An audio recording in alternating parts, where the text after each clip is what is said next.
India का medical system जल्द ही collapse होने वाला है। 9 मार्च 2016 को इंडिया की पार्लियामेंट्री कमेटी ने ये ओपनली एक्सेप्ट किया। जी न्यूज में पब्लिश्ड एक रीसेंट स्टडी के हिसाब से इंडिया में बस गेस करो कितने परसेंटेज सर्जरीज फेक की जाती होगी। वेल, अ फ्रीकिंग 44% सर्जरीज फेक की जा रही है। मतलब almost half of the surgeries completely unwanted होती है, सिर्फ पैसे कमाने के मकसद से की जा रही है। इसी रिपोर्ट ने इन सर्जरीज को बाइफर्केट करके भी बताया था कि कौन सी सर्जरियां हैं। इंडिया में होने वाले 55% heart surgeries, 48% uterus surgeries, 47% cancer surgeries, 48% knee replacement surgeries, 45% C section surgeries completely unnecessarily हो रहे हैं, सिर्फ पैसे ऐंठने के मकसद से।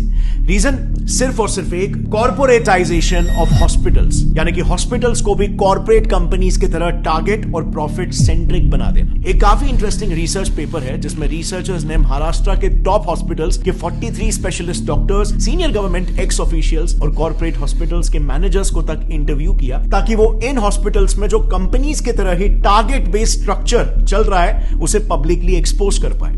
And the results were shocking. So, सबसे पहले तो सैलरीज की बात करते हैं। रिसर्च में पार्टिसिपेट किए रिस्पोंडेंट्स का यह कहना था कि हॉस्पिटल्स में काम कर रहे डॉक्टर्स की सैलरीज में बहुत ह्यूज डिफरेंस होता है। इतना ज्यादा कि न्यूबी डॉक्टर्स को 1 लाख पर मंथ की सैलरी मिलती है, लेकिन सीनियर डॉक्टर्स को 1 करोड़ पर मंथ तक भी ये सैलरी पहुंच जाती है। अब सवाल यहां पर यह आता है कि इतना बड़ा डिफरेंस क्यों? क्योंकि डिफरेंस इनके टारगेट्स में भी होता है। एक सीनियर ऑप्थेल्मोलॉजिस्ट का यह कहना है कि उन्हें एवरी मंथ 1000 पेशेंट्स को कैसे भी करके हाई एंड ट्रीटमेंट्स में कन्वर्ट करना पड़ता है। इसी पर एक और गायनेक रिस्पोंडेंट का कहना यह था कि मंथ एंड में टारगेट्स का प्रेशर काफी बढ़ जाता है, जिसके लिए उन्हें कैसे भी करके आउट पेशेंट्स यानी कि ओपीडी पेशेंट्स को भी बिना मतलब के हॉस्पिटलाइज करना ही पड़ता है, और नतीजा ज्यादा से ज्यादा सर्जरीज रेकमेंड करके टारगेट्स मीट किए जाते हैं, क्योंकि टारगेट ही यहां पर 1000 पेशेंट है।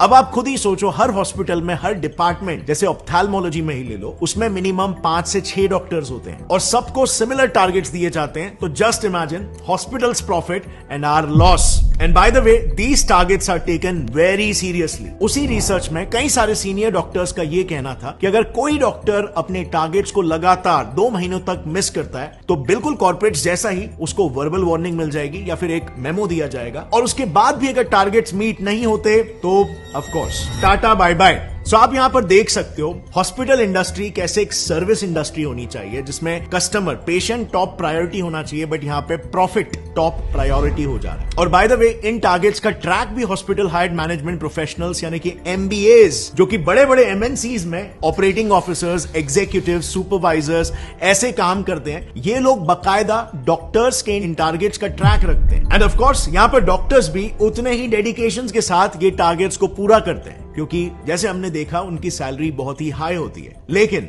उनका ये high paying job mostly contractual basis पर होता है, एंड सो उस कॉन्ट्रैक्ट को रिन्यू कराने के लिए और उनका न्यू पे स्केल डिसाइड करने के लिए उनके पिछले साल के टारगेट्स को देखा जाता है, जो अनफॉर्चुनेटली इन डॉक्टर्स को फोर्स कर देता है इलीगल स्कैम्स तक करने के लिए। नाउ, मेडिकल फील्ड के इलीगल प्रैक्टिसेस को थरली समझने के लिए हमने ये सारा इंफॉर्मेशन 2 काफी प्रोमिनेंट डॉक्टर से लिया है।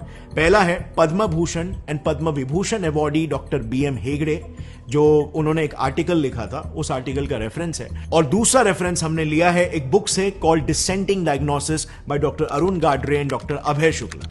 लेकिन काफी ढूंढने के बावजूद भी हमें यह बुक ऐसे पब्लिकली अवेलेबल नहीं मिली, लेकिन हमें बिजनेस इनसाइडर का एक आर्टिकल मिल गया जिसमें उस बुक के कुछ मेन एक्सर्प्ट्स अवेलेबल है। Starting with the first scam, जो इतना घिनौना है कि इंसानियत भी काइंड ऑफ शर्मा जाए। Keeping dead patients alive.